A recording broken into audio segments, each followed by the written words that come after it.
All right, so Darren, it finally happened. We are at war with Iran, but we're not at war with Iran. But Trump says it's a war and it's over mostly. But also like we, are still going to be investigating everything. And they have a new leader, and we don't like him, but we don't know who we want.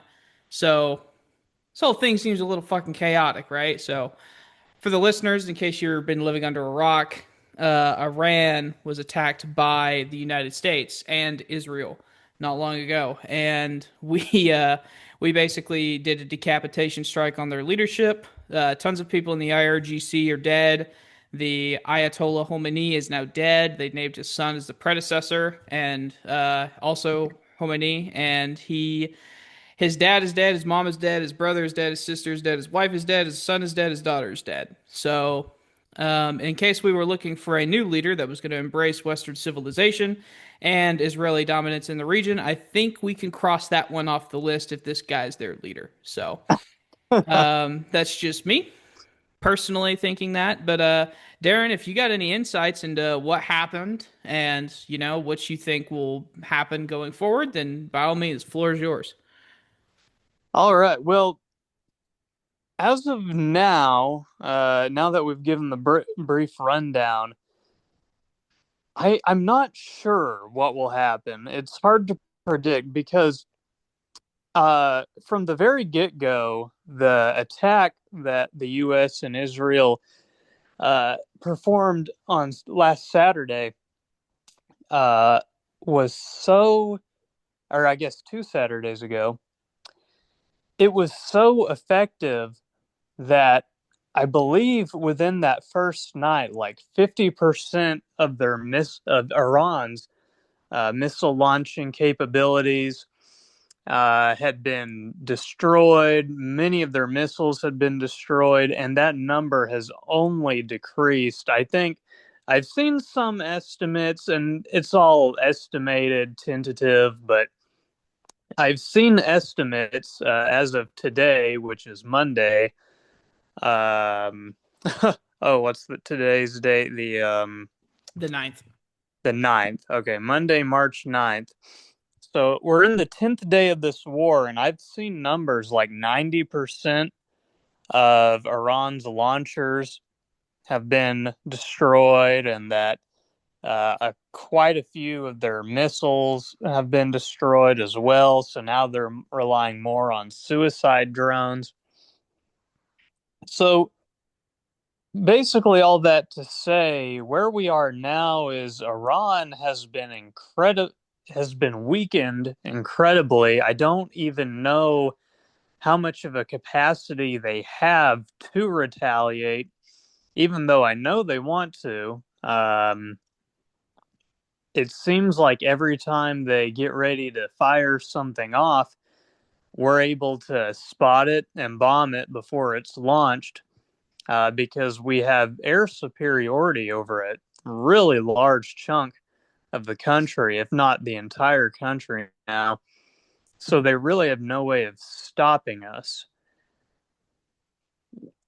So that it that lends itself to a lot of things. It's like, well, if they can't attack their neighbors effectively, and if they've basically been castrated in this way to where they no longer have a navy, they no longer have missile and drone capabilities, then they're really only a threat if you invade them. And if you just don't invade them, then it seems like they really can't do anything about what we've done. So in the short term, at least, I think things will maybe, hopefully, resume kind of back to normal. But I've got to think in the long term that they're obviously going to be thinking of building back. What are some of your key takeaways, first initial thoughts about the whole thing now that I've given mine? Yeah, I mean, let's think about this, right? And we should always ask the question. Wait a minute, hold on, back up. Why are we doing this again? Which is not, I think, been clearly answered because they're talking about how this is a defensive war to protect Israel, but also it was a preemptive strike. It's like, well, well, hold on a minute now, right? Like this can't be true. And then, we did this to protect Israel. Oh, but also we did this to stop them from getting nukes. Oh, but we already obliterated their nuclear capabilities less than a year ago. So, like, there's a lot of contradicting information. They've got to get their propaganda right. So I just think that the incompetence of all of this is showing. It can't help itself. I mean, from the very start of like they can't even decide if they want to call it a war, right? And you know, we got to think about what this incentivizes going forward, right? So, I mean, we can look at Libya, right? And we can look at Syria, right? And we can look at what we just did to Iran. None of these people have nukes. None of them. So if you're Iran and you're trying to make yourself safer and your long-term security, what are you incentivized to do? You're incentivized to have a secret nuclear program, right? You know what I mean? So, Oh, certainly. um, because I mean, think about it like this: Kim Jong Un, they don't, they don't really mess with him, right? Because they know the risk is too great. Seoul is in South Korea. They don't want him to hit Tokyo or any of the other allied countries over there, and it's the same with us. Like we don't want him to, I mean, they wouldn't nuke Mecca, but they may nuke parts of Jerusalem. They may nuke Qatar, right? But we don't want any of that, nor should we, right? But it's just one of those things that like if we are incentivizing them, because let's be very clear here. Iran is fighting for their survival right now, right? I mean, there's no other way to put it like that. And so, whenever we're backing them into a corner, they are going to exhaust all resources to make sure that they are in a place where this can't happen again. Now, that's not to say they're going to make all the right decisions, but we are pushing them in the corner to put them in a place that we don't even want them to be. And keep all this in mind while we were supposed to be negotiating with them. So, Oh, I oh don't know how we yeah. fix this. And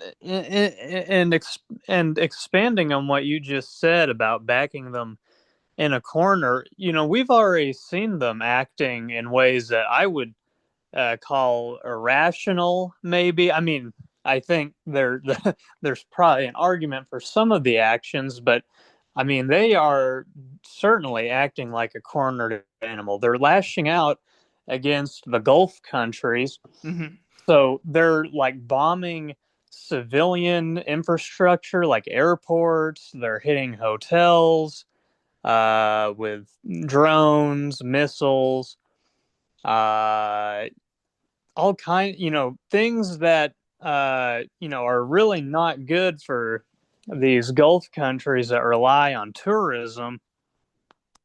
Hmm. And that's just a horrible. On one hand, I get it because Iran is losing its capability to fight back in any meaningful way against American aggression.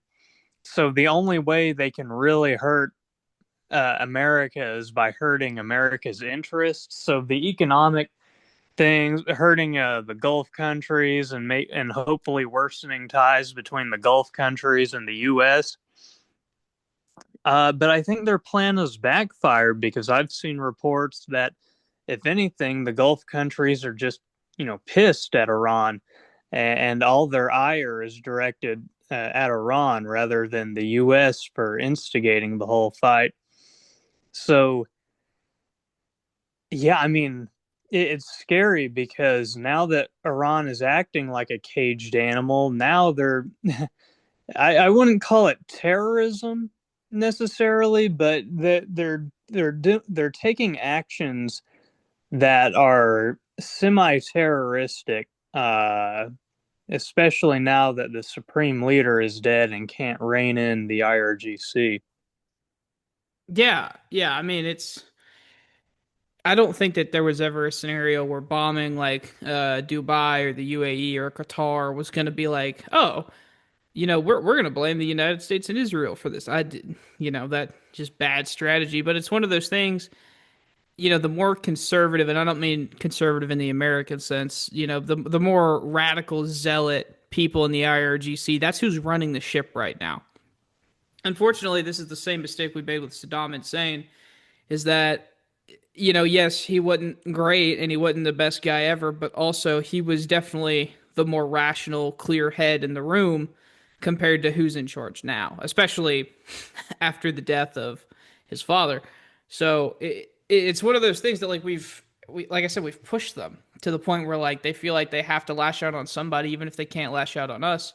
And to be honest with you, they can't. But let me ask you this too. This is an open question. There are some people that will point to that fact that like, oh, look, we've only lost seven service members, and that's tragedy, and that's not good. But if you're being honest, like that's a complete win. Like, what would you say to somebody who said that? That like this means that this is a win. We haven't faced any mass casualties. Like what is your opinion on that? Well, I would say that while I see where they're coming from, because, let me steel man that position for a minute. In my estimation, this has been a success thus far. We had a little bit of a scare where Iran was closing down the Strait of Hormuz, but if you've been tracking the Brent crude oil prices as of today, there was a precipitous drop in, or at least an extreme fall off in the price. It went from like 117 teetering on 120 per barrel, all the way down to the low 80s, high 70s, I believe, all in a day. So that's like the biggest drop ever in such a short amount of time, Mm-hmm. because ships are going back through. So it even seems like the economic consequences have been relatively muted. And, also the lives lost, while seven lives, give or take, is, obviously tragic. Uh, you know, I mean, as sad as it is to say, a lot of people, if you're going to sell this war, are going to be like, well, seven lives for the toppling of a dictatorship and destroying their Iran's capacity to do their neighboring countries harm. Well, that seems worth it to me, basically, because war is war. And I get that on some level, but you've got to think that this entire war was done for the sake of Israel, for the interest of Israel, for the benefit of Israel. It doesn't benefit America in the slightest, because what would have happened if we didn't knock out so much of their Iran's capacity to shoot drones and missiles, and if we didn't decapitate so much of their leadership? Well, then we would be in a much different place.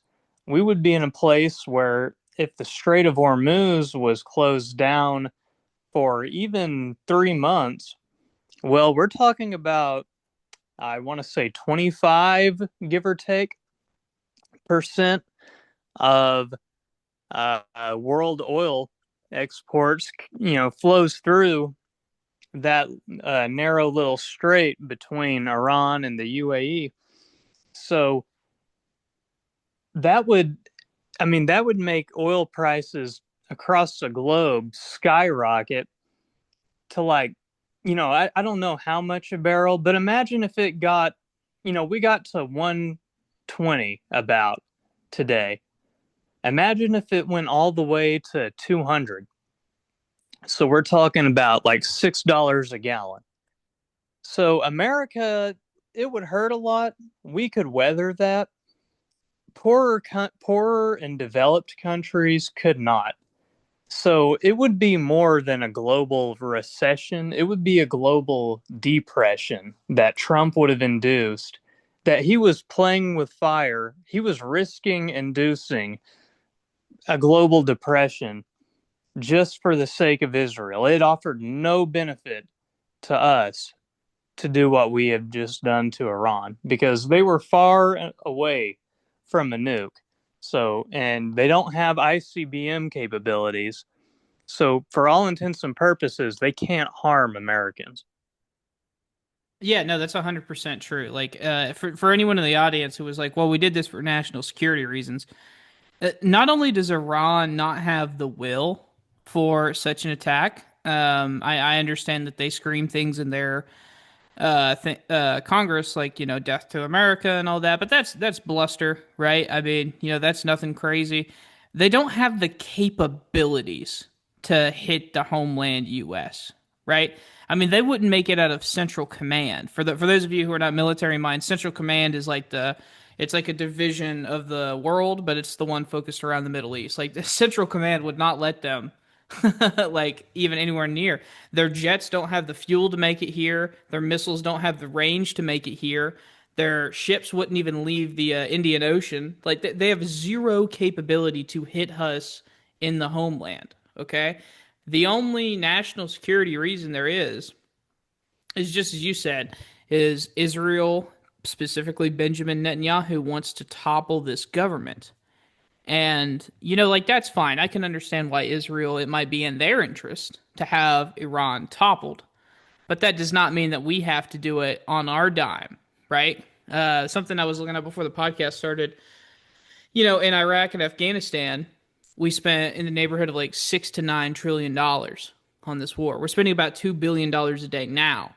So, and that's before things ramp up, So I got to imagine that, if Trump continues on this route, and, we're going to be talking about the future here in a second, but if he decides to go with ground troops, then the cost and the total is going to skyrocket, right? Like this is going to elevate to a point where we haven't seen since the global war on terror.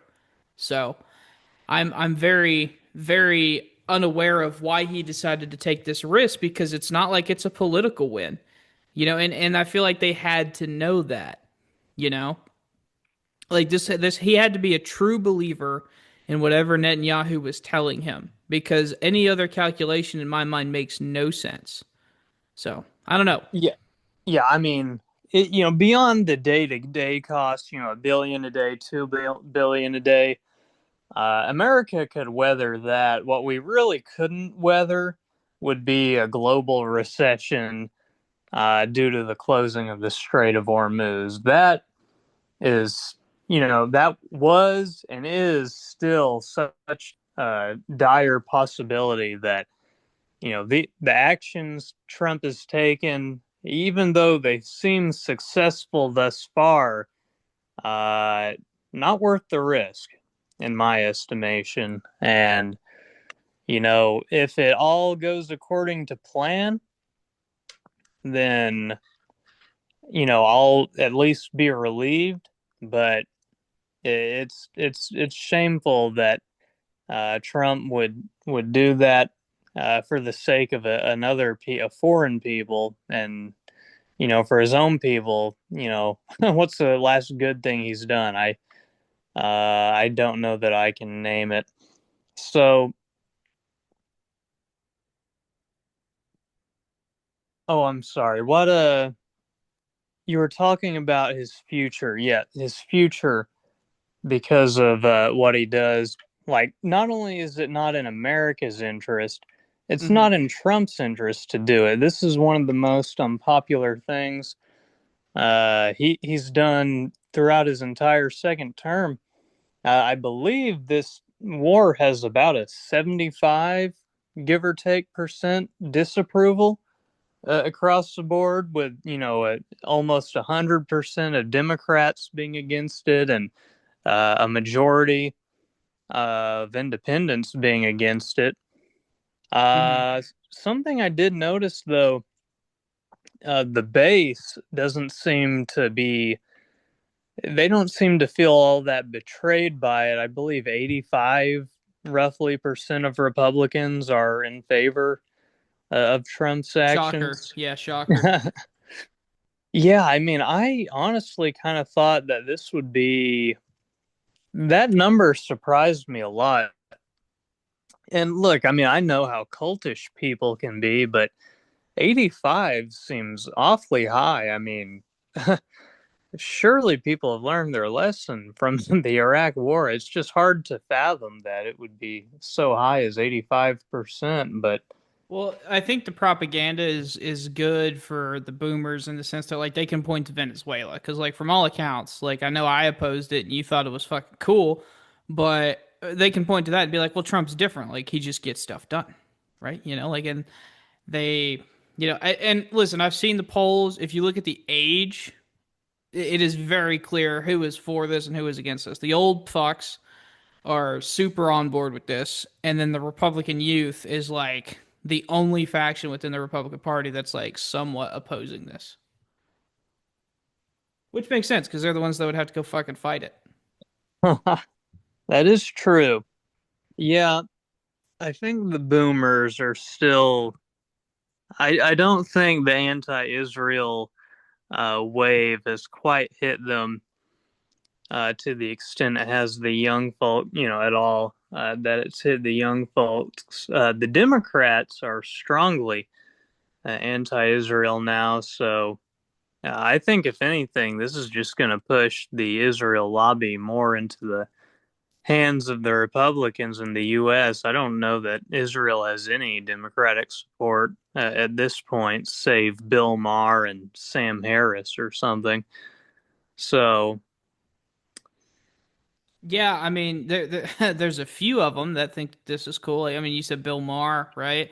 But even the ones that I think are like elected officials are, they are silently in support of this. Like that's how you can know who on the Democratic side who's for this and who against this is if they're a Democrat and they haven't said anything, then they probably think it's pretty good, because they don't want to take shit for opposing it, so or for supporting it. So they're like, well, I can't oppose it because I don't, there's like Chuck Schumer, right? So, yeah. Yeah, they'll um, make some like, oh, well, he didn't come to Congress first to authorize this war, so it's bad because of that. But, they don't actually critique the war uh, on the merits. They critique the process. So that's another way of knowing that they're tacitly in support of it. yeah, yeah, and I mean, listen, the opposition to this war should be very clear. It's like, for what, right? Why are we even getting into this? This for stupid reasons, right? There's not even a clear A reason, right? They'll give you a million minor reasons, and then B, the economic impact is too risky. Regardless of how it turns out, it's too much to gamble on, right? For the entire world, not just us. And then, obviously there's the loss of life, not just for us, but for them too. I mean, I don't know if you saw this, but they tried to blame Iran for a tomahawk strike on an Israeli school, or not an Israeli school, an Iranian girls' school. So, Oh yeah, and it killed a lot of little kids. I mean, yeah, about 160. So, oh, it's that high? Yeah, I, I, I knew it was over 100, but wow, nearly yeah, 200. and so think of it like this too, that Trump flat out said in front of Pete Hegseth that like, oh yeah, we think it was Iran or Iran did that, and Pete Hegseth immediately like knocked or like kicked his head up and like looked at the president like, oh shit, he didn't say that, he didn't mean to say that, and they're like, Pete Hegseth, is that true? And he said, we're investigating the matter. And for those of you Yeah, who don't know, we bombed it. Like we're the only country in the region that has Tomahawk missiles. So Iran doesn't have Tomahawk missiles. So yeah. I wonder how. I mean, I wonder if it was like a failure in the missile, or perhaps uh, coordinates were given to whoever was launching the missile, and they were just plugged in, and the coordinates weren't reviewed. Because to my understanding, there was an IRGC building nearby the school, but far enough away where you could have theoretically struck the IRGC building without harming the school. So I don't know if it's like a failure rate, like if you're in maybe a 100-meter proximity to something, maybe you're just going to be unlucky sometimes. So I doubt I highly doubt we intentionally did it. There's no thought in no, my for mind sure. that it Yeah. was intentional, but yeah, I wonder what happened there. Yeah, I mean, 100%, we did not intend to bomb this, but it doesn't change the fact that we did, and in war, listen, that happens. But honestly, like, you kind of have to own that. You have to own that, like, we fucked up, we're going to try and do better, right? That's part of being in government. It's like, we fucked up, we got to look into it. So, but, Yeah, and oh, go ahead. oh well, just circling back to because I want to flesh it out a little more at what this portends for Trump Hmm. and his success, particularly in the midterms. We are in 2026.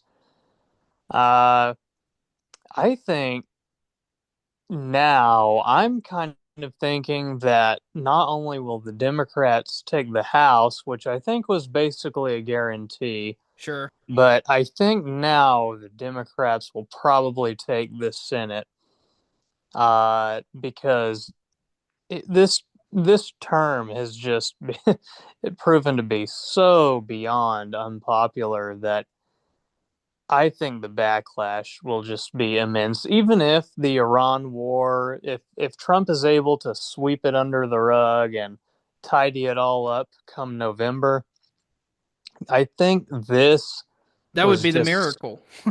yeah, that'd be a miracle on his part.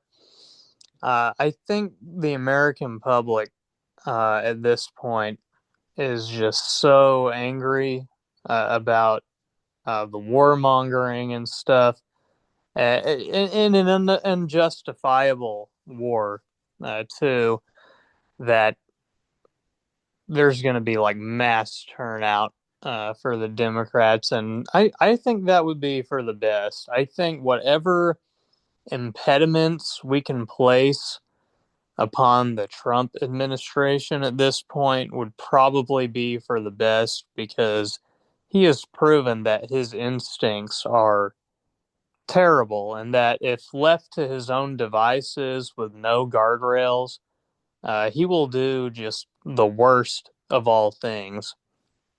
I mean, this was what I was debating in my head before the 2024 election. I'm like, would he be so brazen as to attack Iran? Surely not. I think he'll be pro-Israel. Maybe he lets Israel annex the West Bank and Gaza, but I don't think he'll go for Iran. But you know what? I was uh, I've been proven wrong. He is far more extreme than I thought he ever would be. So Well, and I'll tell you this too. I had a similar thought process to it, because I was convinced that Trump was going to win. So in my head, I'm bracing for impact, right? And I'm like, well, how bad is it actually going to be, right? And then everything changed in my calculation whenever the Supreme Court told him that he can basically literally get away with anything acting as president. I was like, oh no, that means all bets are off. The corruption will be unprecedented. The abuse of power, completely unprecedented. The use of military force without congressional approval, unprecedented. We've already seen it all, right? Like everything I've just hit on should be disqualifying. You could write, if that happened to Obama, any one of those things, that would have been grounds for impeachment, or that would have been his entire biographies by the likes of, Brian Kilmeade and Sean Hannity, right? They would talk about the tan suit and Obama's acts of corruption, right? So um, it's one of those things too that like I knew that Trump, as soon as like he was running again, he had been caught by the machine. He's no longer running on his political instincts that he was in 2016. I mean, for those of you who don't know, I was an early Trump supporter. I loved all the stuff. Whenever you see him grilling Jeb Bush about the brother or about the war his brother started, I mean that was fucking legendary. That's like some of the top 5 moments in political history ever, right? And ultimately, like what swayed me, and Darren, you may be able to remember this, like the decision that swayed me from being a MAGA Republican to not was the decision to decapitate, strike, what was his name? He was an Iranian general, Awesome Soleimani, Soleimani. Qasem Soleimani. And I was like, what do we do? Why? Because, we brought him to the table essentially for peace negotiations. And that was just apparently a ploy to, do a strike on them. And I saw people that I had known my whole life that defended things like, with principle and character counts and all this, and they just backed it up with no critical thinking about like why this was a bad thing. And that opened the floodgates. And then since then, and it's funny, I say that just to say this, that like it's the same issue. It's kind of funny. War with Iran is what started me, and that's what's ultimately going to kill his presidency. So I don't know. I did a lot of rambling there, so if you want to respond to any of that, feel free. No, I mean, I think that's probably at least how some a good segment of the population is feeling. I think at this point, a lot, obviously 85% of the base still is in favor of what he did, but I think for that 15%, a good enough segment of that 15% is just so done with his presidency that I think there will be a lot of defections. So I think you're not alone. I saw Nick Fuentes said, as he's just going to bite the bullet and he's going to vote Democrat in 2026 to punish the Trump uh, regime. He says, hopefully a good Republican contender will emerge in before the 2028 election. But in the interim, uh, Trump's Trump just has to be uh, impeded. And, obstacles have got to be put in his way because he will be, if he's allowed to do whatever he wants, it's only going to get worse. And, Yeah, and you know, if I can, just on since you brought him up on Nick Fuentes, right? Controversial figure among the American right. Um, he saw this coming. It's part of why he did not support him in 2024. He was like, Trump has not made a commitment to not attack Iran. If he does that, then I would consider it heavily, but Trump wouldn't because, and I don't know what your thought was, but I thought that this was totally foreseeable, right? So, especially, and I dig on Dave Smith a lot. I'm a casual watcher of a lot of his stuff, but, if anyone who watches him regularly, you're like, dude, how did you not see this coming? I mean, it's unbelievable that all these fraudsters are just now being like, "Oh my God, what do you mean?" And it's like, well, dude, this was the plan. This is why he was elected. There's no way these people actually thought he was going to bring down grocery prices or build affordable housing. He's actually running right now on the opposite. He says we can't make houses more affordable. We have to keep the assets worth what they are. And it's like how is this not foreseeable? I don't know. I don't know what to tell these people. yeah, that's the mysterious thing about Trump and his contradictions. In fact, just today, Trump said the Iran war is basically complete. And then he went on like a sentence later, and it's just starting, or just so, And I don't see this why it just can't be both. I don't see why it can't be both. That's what he said. I'm not even kidding. Um, yeah. I mean, I'm paraphrasing a little, but that's essentially what was said. I guess I can pull up the quote later, but anyways, bringing up his contradiction and circling back to how so many people couldn't foresee Trump's strikes on Iran back during election season.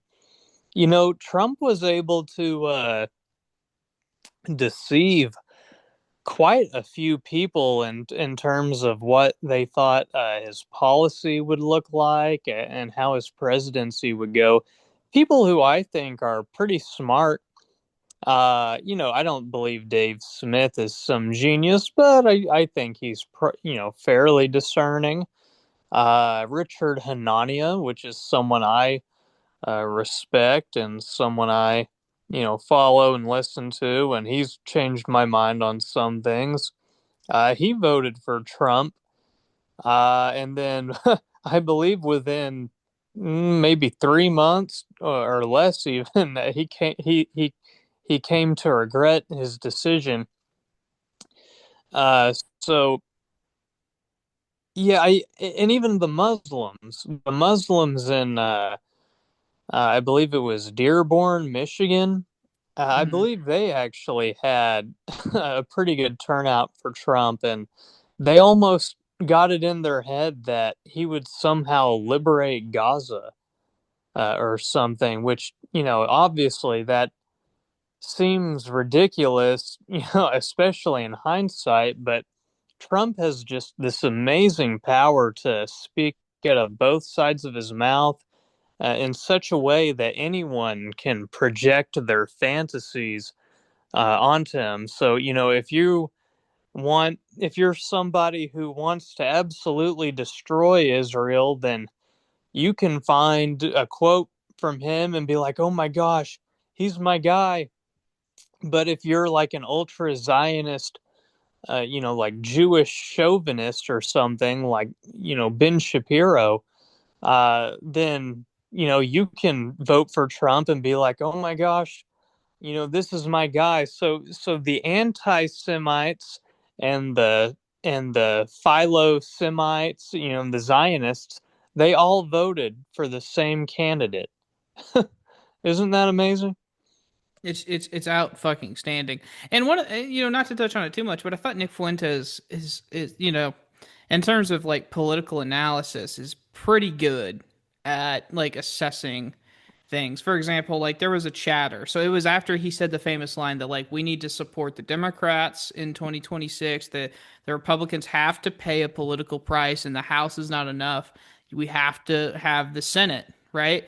And for those of you who don't know, Nick Fuentes is not a supporter of the Democrats, right? In case that's not fucking obvious, right? Um, so, and one of his chatters said like, "Hey, but like, the Democrats support the trans stuff and they're pro LGBT and all of that." And Nick Fuentes literally just read that out loud and he said, "You're an idiot. You're a fucking idiot." And it's like, finally, like a conservative that can like rationally weigh that, like, you know what, obviously Nick Fuentes is not pro that stuff, which is, maybe I disagree with that, but that's okay. But he's able to like prioritize things in ways that actually matter. Like, what's more important, that we stop the 32 total trans high school athletes in America, or avoiding war with Iran? It's not even fucking close, right? Like, Oh yeah, no contest. the idea that, and listen, part of this is like Republican propaganda. I mean, there are polls out there that, Republicans think that like 35% of the population is gay or trans. And it's like, okay, I don't even know what to. And I'm not saying liberals don't have polls like that shows the same detachment from reality, but I would also say that like that's Republicans' like primary issue, is these culture war stuff, and the idea that it doesn't even fucking compare to the idea of, oh, we're going to do global international tariffs. We're going to invade or attack Iran, right? We're going to risk the Strait of Hormuz being closed for a week.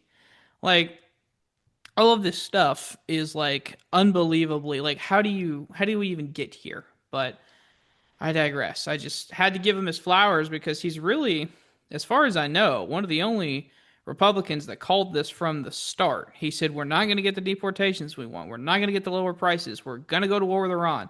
And right now, I mean, just fucking bing, fucking bing, fucking bing, fucking, it's unbelievable. Yeah, I think as far as right wingers go, it really just him and Richard Spencer would be the only figures I can think of who would be like, you know what, Trump is just so bad that it really would be better just to vote for the Democrats to make sure he is totally over encumbered post 2026.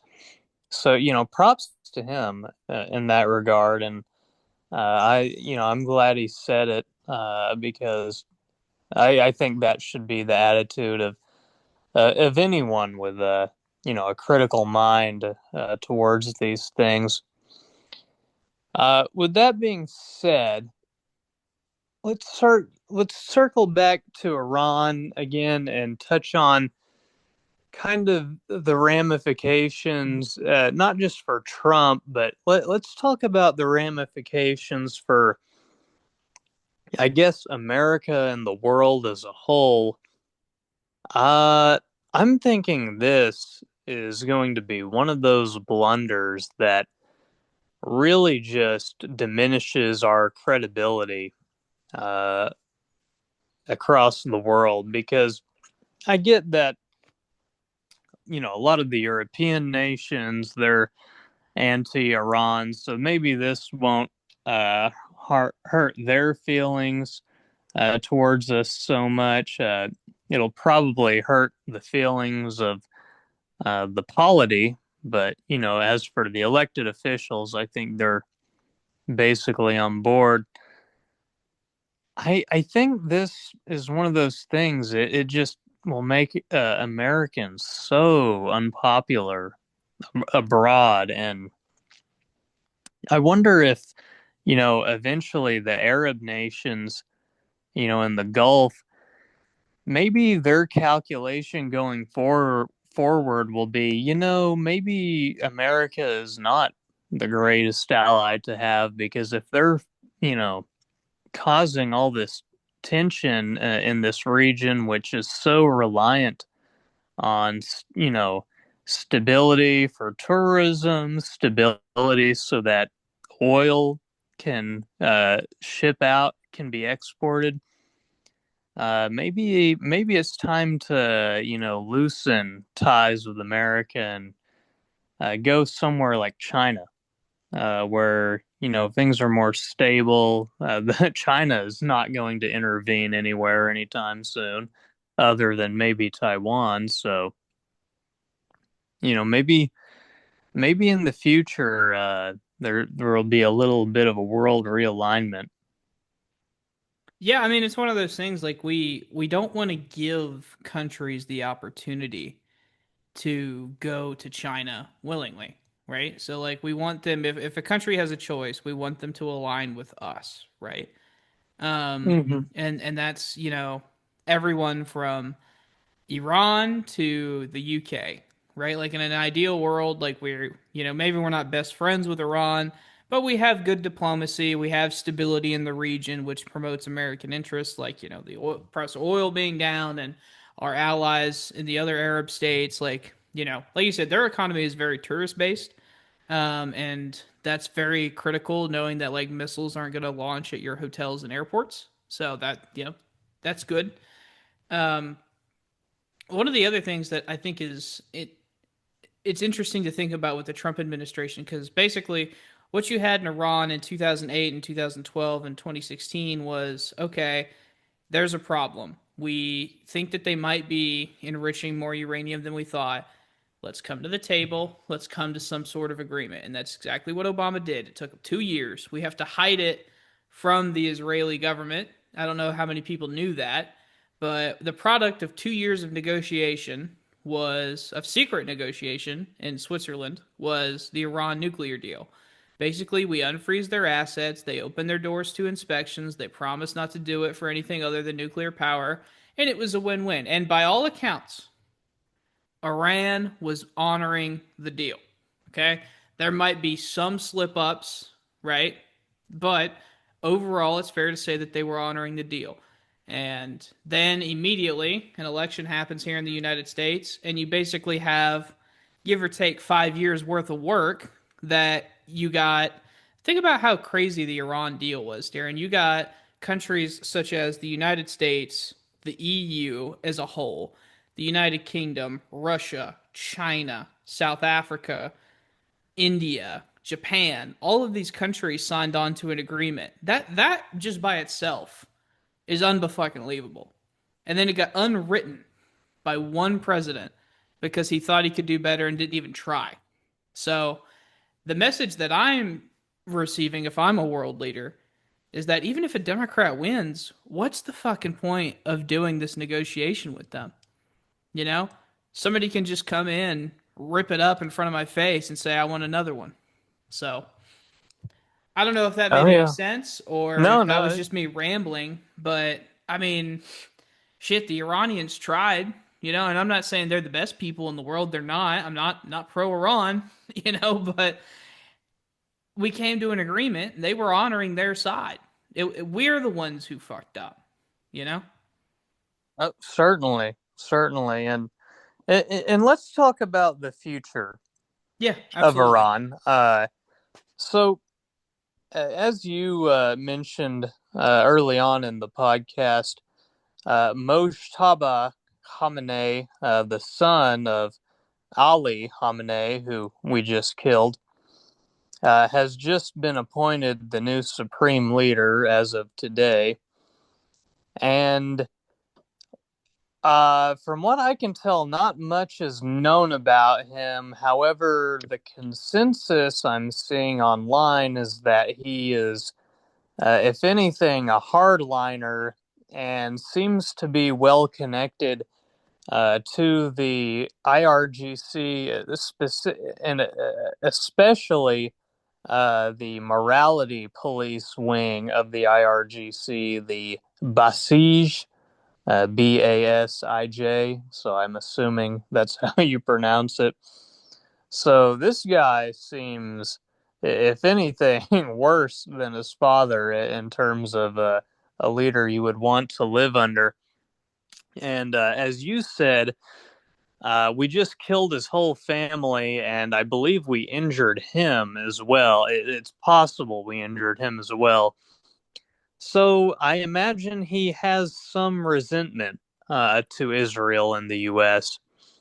So I would think, as long as he's in power for however long that is, that there will be no negotiating, and that even though Iran's capabilities have been extremely diminished, they, I'm, I'm sure they still have hundreds of drones and some missiles left. So, it might not seem like a lot, but Hmm. they can still fire those drones and missiles at ships, at hotels, across the Gulf.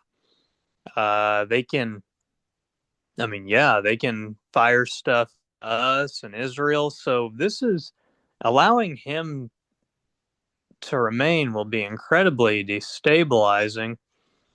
But what could be even more destabilizing, I guess, is if the IRGC and Moshtaba lose control, and then there will be no government, and then it'll be rival factions vying for supremacy. So maybe the Kurds in the west and the Baloch in the east, maybe they try to take chunks of the country. There is an Armenian minority as well. Maybe the Armenian minority tries to carve off a chunk of Iran for themselves. Who knows? Hmm. What do you think? Do you think at least do you think the IRGC will be able to retain control of the Yes. country? Or Yes. yes? Yes, absolutely. They have an iron fist over their people, and they're the most. Think about it like this: the level it takes to be in the IRGC is, like, listen, I'm not saying that they're badass or they're the equivalent of SEALs, but they're ideologically motivated. Okay, and they're not they're ultra nationalists, right? Like they believe in the state, they're Shia, correct? They're Shia. Yes, Yeah, okay. They yes. believe in a Shia supremacy state, a theocratic state also. And I mean, listen, they're not fucking around, dude. And they're willing to, and listen, especially if there are no boots in the grounds, if there's not Marines going down, kicking down doors in Tehran, then what do they have to fear? Because their people aren't going to rise up and overthrow them. If anything, this is another thing that I've been saying. Despite all the propaganda that the media will tell you, I'm seeing a lot of evidence in the stuff I'm reading that the people of Iran are being pushed closer in support of the IRGC, right? Out of necessity, right? Because they're the only people that can protect them. So I doubt that they're gonna have a problem from within. Now, like you were saying, there is potential for like, people forces from Iraq, like the Kurds or Kuwait, to carve out a little bit extra. But I mean, that's going to be marginal. The idea, Iran is a country of like 90 something million people, right? They're not they're not going to be taken over by the Kurds. You know what I mean? So Yeah, yeah. it's just not. And which, if I'm not mistaken, and I don't know much about the Kurds, but aren't they just like mercenaries more than anything? There's some ideological nationalist motivations, but like they're not like a political government entity, right? Like they're just guns for hire. Basically, I mean, it's an ethnic group and they Right. want their own state. It's the largest ethnic group in the entire world without a state. So that is a fact I heard. So, I mean, they are a sizable minority. They do have ambitions Hey, they're talking for a about state. a land without a people for a people without land, right? Yeah, Right. exactly. Yeah, it's roughly comparable. The Kurds make up about the same amount of Iran as black people make up America, so they're in that 10 to 15% range. Uh, I don't know how many Kurds are ultra militant. I would imagine the majority are not, because if they were, they would, without a doubt, be seizing on this opportunity and taking stuff for themselves. We really haven't seen that yet. Um, some people speculate that in 2025, what we witnessed, in the summer of 2025, Mm-hmm. Uh, oh wait, why am I talking about 2025? Oh my gosh, total brain fart. Some people are speculating that the protests that happened in January of this year, 2026, uh, a lot of people say that a lot of that was Kurds, and there were people in black masks taking over government buildings. So maybe it was kind of like when what Russia did to Crimea, the little green men. Mm-hmm. So maybe it was like some CIA backed plot. That's the speculation. I don't want to talk about it too much because I don't know for sure, but many people think that the whole protest, not all of it obviously, but a lot of it was basically fabricated by the U.S. Oh yeah, I'm sure Mossad and the CIA are all over that. Any resistance they can get their hands on over there. But to go back to your original point and like forward looking, like what does this look like? Let me just be absolutely clear to the audience in case they aren't aware. This has very serious potential to ruin Trump's legacy and to throw international relations for the United States off by the matter of a decade. So just in case we're not clear of what the stakes are here, right? Like, you brought it up. The Democrats could win back the Senate. That that is how you know that this is a total fucking disaster, and we're not coming back from it with this administration, because it's a tough route to win the Senate this year if you're a Democrat. So I know that Tallarico guy in Texas is making some strong headwind, but I still don't know if he's going to be able to get it done. So I just, in terms of political consequences, right? Let's just go for right now that they at least win the House, right? Uh, do you see that as like a potential for here? Oh yeah, I mean, I think it's guaranteed the Democrats will win the House probably by a pretty good margin. Uh, Eh, and, and, and then they'll have like subpoena power, right? right. So yeah, I think, and honestly, I at this point, I definitely see them winning the Senate. So I would honestly be more surprised if they didn't. I think after this, Trump will it'll be a slow 2 years, or at least that's the hope. Well, So you got to think too. The only thing he can do it after this point, right? I mean, they're trying to pass the Save Act, which I don't want to spend too much time on that. But I just kind of agree with you that like, what is he going to be able to do legislatively? You know, I don't know because um he's not going to have the House, and that by itself is dead in the water. But if he loses the Senate, then I really don't know what he's going to do. At that point, you're talking about legitimate impeachment proposals, right? Especially once they start subpoenaing all of this corruption or all of this like unauthorized military strikes, which I wouldn't go after that one if I was a Democrat. I would go after the corruption. It just seems more blatant, but you never know. The Democrats will find a way to fuck it up somehow. Yeah, yeah. And I mean, yeah, that kind of is the pattern.